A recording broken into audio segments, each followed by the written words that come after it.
Most people are drifting in a state of daylight sleepwalking, merely reacting to events rather than truly choosing their own path.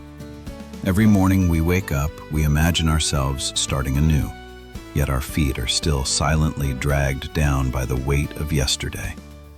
Failures that seemed long buried, the scars of indecision, regrets that were never named. They do not speak, yet they quietly distort our vision and drain the lifeblood of the present. We bury ourselves in endless to-do lists, using busyness to mask a stagnation that lies deep within. But moving forward has never meant racing toward exhaustion.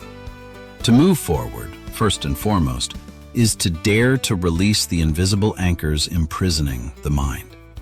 The Stoic philosophers saw through this truth thousands of years ago.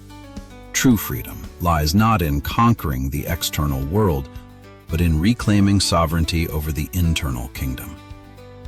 Humans are often crushed not by reality, but by their attachment to the ghosts of the past. Only when you dare to clear away these remnants will your energy stop hemorrhaging, and every decision begin to carry the true weight of wakefulness.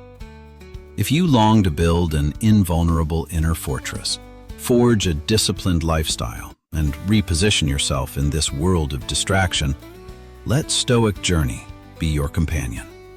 Taking a moment to subscribe, leaving a reflective comment, or sharing this video is more than just a fleeting interaction. It is a silent commitment to your own resurgence. Casting off the burdens of yesterday restores your clarity, but that stillness is only the beginning of the preparation. As the fog of the past clears, your mind must stand naked before a far more ruthless set of rules. For no matter how strong the will, there is always an underlying force silently suffocating our best intentions the moment they are ignited. So, what invisible structure is truly manipulating the success or failure of your next steps? Part 1. Liberating the mind and conscious choice. Most of us live by reflex, drifting from one distraction to another, rarely stopping to ask, is the path beneath our feet truly our own choice? Every day, countless decisions are born from habit, impulse, or a simple urge to escape discomfort, rather than from a clear mind. We imagine ourselves moving forward, yet we are actually carrying the full weight of yesterday. Failures thought to be buried, fears on the verge of erupting, or regretful hesitations. They never truly vanished. They linger there, silently distorting our priorities and narrowing the space for new possibilities. You sit down before a new project, an opportunity that could change everything, yet your hands hesitate to begin. That heaviness doesn't come from the workload ahead. It stems from a critique from last year, an old fracture still casting a shadow over your mind. This stagnation isn't born from the external world, but from an internal friction that occurs when you try to sprint while still shackled to old remnants. Epictetus once left a chilling warning. People are disturbed not by things, but by the view they take of them. Every time you ruminate on an old mistake, you are voluntarily tethering the energy of the present to something that can never be changed. Do not mistake noisy busyness for true progress. Moving forward isn't about forcing yourself into frantic action. It begins with a decisive cut to clear the mind. This method is intentional detachment. Detachment is not denying the past or pretending failures didn't happen. It is looking directly at them to affirm a clear truth. The lesson has been learned, and that emotional clutter no longer has the right to occupy your internal space for another second. Only when you dare to unfasten those invisible anchors will your vitality stop hemorrhaging. Every decision made from a place of inner stillness carries a completely different weight. It is no longer a panicked echo of fear, but a choice silently forging your character. Yet a liberated mind, no matter how transparent, is like water without a bank to hold it. Without a foundation for direction, that energy will quickly evaporate or turn back to destroy itself. And then, once the old burden is truly cast off, a terrifying silence opens up, forcing you to face a more brutal question. Into what mold will you pour this newly freed energy so it does not once again slide into the abyss of distraction? Part 2. The core foundation, systems and environment. Once the mind is cleared, the next great trap is a naive belief in the power of willpower. Many long for a strong body, a stable career, or a tranquil interior, yet forget to build the underlying system to support those visions. Motivation is a fickle emotion. It rises and falls with your mood, your fatigue, or even a minor clash during the day. If you wait for inspiration to knock before starting work, you are placing your life in the hands of chance. Greatness does not sprout from miraculous leaps. It is forged from repetitive, even tedious actions, held firm by a core principle. When you place an aspiration within a structure of discipline, such as an untouchable morning hour to hone a skill, rather than working on a whim, fragmented efforts evolve into an inevitable momentum. But even the most rigorous system will quickly crumble if placed on the shifting sands of a toxic environment. The space you inhabit and the streams of information you consume daily have a far greater power to manipulate behavior than any self-promises.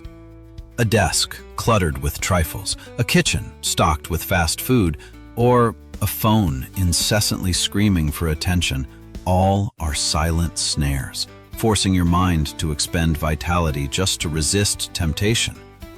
To exhaust your willpower fighting distractions in a chaotic environment is a cruel waste of energy. Wakefulness demands that you proactively redesign your living space. Strictly filter what you watch, whom you speak with, and rearrange your surroundings so they naturally propel you forward. Rejecting chaos to create a sharp context is not just pleasing. It is a profound act of self-respect. Yet, even when you have locked the doors, turned off all devices, and sat down in a nearly perfect space, another battle silently begins. In that moment of absolute stillness, when there is no longer an external world to blame, a deep voice rises, whispering of doubt and the patchwork nature of your fledgling efforts. And at this threshold, as hesitation rises to freeze your first step, the real question is no longer whether the environment is good enough, but rather, how will you confront the powerful ghost of imperfection? Part 3. The art of confrontation. Transforming resistance and embracing imperfection. The truth is, most of us fall not due to a lack of ability, but because of a silent form of arrogance, demanding perfection from the very first step. You start a difficult project, write the first lines of a book, or build a new strategy, and the moment the scratches of clumsiness appear, you flinch.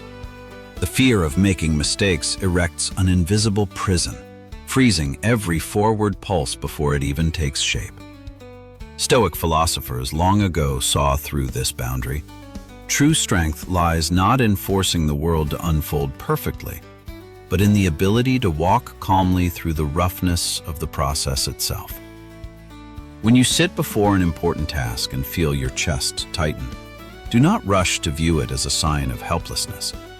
It is often merely the mind's natural reaction to the unfamiliar. A designer tearing up the first sketch because it's not as beautiful as imagined, or someone staying silent before an opportunity for fear of judgment. They are all retreating before the same illusion. They forget that easy paths have never been qualified to measure the depth of a human being. Resistance does not appear to reject you. It appears to point exactly to where you need to grow. The only way to neutralize that pressure is to strip the ego of its right to judge the result. Instead of viewing a mistake as a verdict, see it as data. A missed beat says nothing about your worth. It only exposes a blind spot that needs adjustment. When you allow yourself to act in an imperfect state yet continue nonetheless, you force fear to exhaust itself against your repetition. And in that process, a deeper resilience, a mental toughness will be forged into your nervous system. Yet, daring to step through the messiness of reality is only half of the equation. Even a tempered interior can shatter under the pressure of time if it is not prepared in advance. Sharp minds do not enter reality empty-handed. They possess a silent technique to deceive procrastination, forcing the nervous system to obey before the battle even begins. So the question opens: how do you turn a distant vision into a feeling so familiar that the body acts automatically without waiting for another drop of motivation? Part 4. Dual power, mental pre-rehearsal, and community accountability. The secret lies in the fact that the human brain is inherently blind to abstract goals. A bullet point on paper or a promise of the future, no matter how beautiful, easily dissolves under the weight of reality because the mind does not respond strongly to visions lacking emotion. If you want the nervous system to obey automatically, you must force it to pre-taste the vivid experience of hardship. The brain reacts to sharp visualizations with almost the same mechanisms it uses for real experiences. This is why elite athletes or great orators rarely enter a decisive moment with a blank head. They have lived in that moment countless times before in their minds. You cannot simply visualize the glorious result of success. You must drag your consciousness through every ragged breath, feel the weight in your chest when you're about to quit, and taste the coldness of the moment you decide to keep going despite your body's urge to stop. The Stoics called this premeditatio malorum, the rehearsal of adversity, a way of acclimating the nervous system to friction. When you proactively place your mind in the furnace of visualization, the boundaries of fear are incinerated, leaving a sense of familiarity so deep that when real hardship strikes, your body moves almost by reflex. However, an interior sharpened in solitude always carries a fatal blind spot: the capacity for self-deception. When fatigue accumulates, the brain becomes incredibly cunning at rationalizing compromises and procrastination. Effort in isolation is fragile, for in that space you are both the offender and the only judge. That is when you need the second power to lock every exit: a network of authentic accountability. Humans are inherently social creatures, and character is rarely forged behind closed doors. It is sharpened through interaction, collision, and reflection. Do not seek crowds that only know how to applaud. So rigorous growth demands a small circle of people who understand your value system, are sharp enough to see through your excuses, and honest enough to question you when you deviate from core principles. The promise kept to oneself can be easily broken in the dead of night. But when that progress is placed under the gaze of a peer with a shared ideal, every small step suddenly carries a different weight. The power of this network lies in bearing the weaknesses you want to hide and forcing vague intentions to crystallize into a measurable form of discipline. As the interior is thoroughly rehearsed and action is anchored to an uncompromising accountability structure, you no longer have to struggle to borrow cheap motivation every day. You have created an enduring, irreversible momentum. But then, a larger question emerges. What kind of person is this intricate architecture of thought, discipline, and confrontation ultimately building at the end of the road? Part 5. Accumulating action, defining character. All of this rigorous preparation, from clearing the mind and establishing discipline to sharpening oneself through the dark zones of resistance, is ultimately not intended to fill a vain list of external achievements. Stoic philosophers saw a core truth. The person you are becoming is always more important than what you are achieving. Success is but the branch. Character is the root plunging deep into the earth.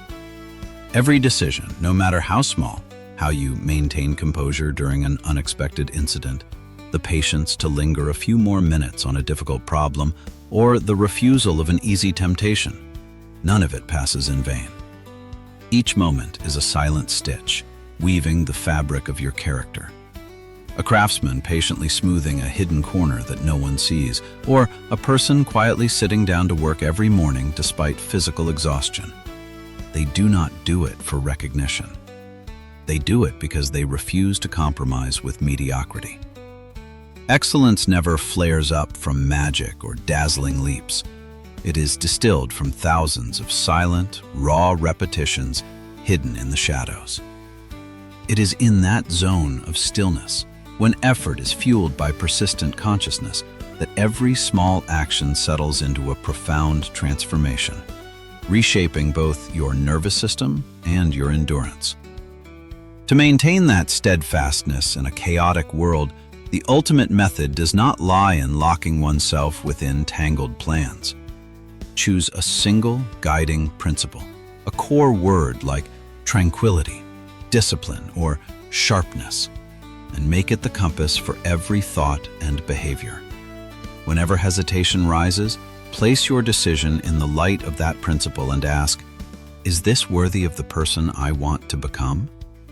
True maturity needs no loud proclamations. It is the crystallization of a calm gaze, the courage to act long enough until the things that once made you falter become a steady instinct. In the end, the invulnerable inner strength you seek is not found at some distant destination. It lies in the most ordinary choices you were conscious enough to hold on to today, cold enough not to betray, and resolute enough to repeat until they become who you are. Every decision you make, every smallest step you take, is silently defining your very core. Growth never arrives as a sudden explosion. It is forged from clarity, discipline, courage, and persistent actions accumulated day by day until what once seemed impossible gradually transforms into instinct. Remember that the strength to embark, the grit to endure, and the wisdom to go the distance do not lie in some far-off place. They are already seated within you, at the very intersection of intention and effort. Therefore, let every passing day be a conscious and sharp step toward the self you wish to create. Thank you for walking with Stoic Journey and for being ready to cast aside distraction to reclaim focus for training, reflection, and inner mastery. If today's meditations were powerful enough to make you pause, please leave a thought in the comments and subscribe to the channel. And if you wish to continue expanding the boundaries of your mindset, select one of the videos appearing on your screen right now. The journey of living with intention does not end here. It begins anew with your very next choice.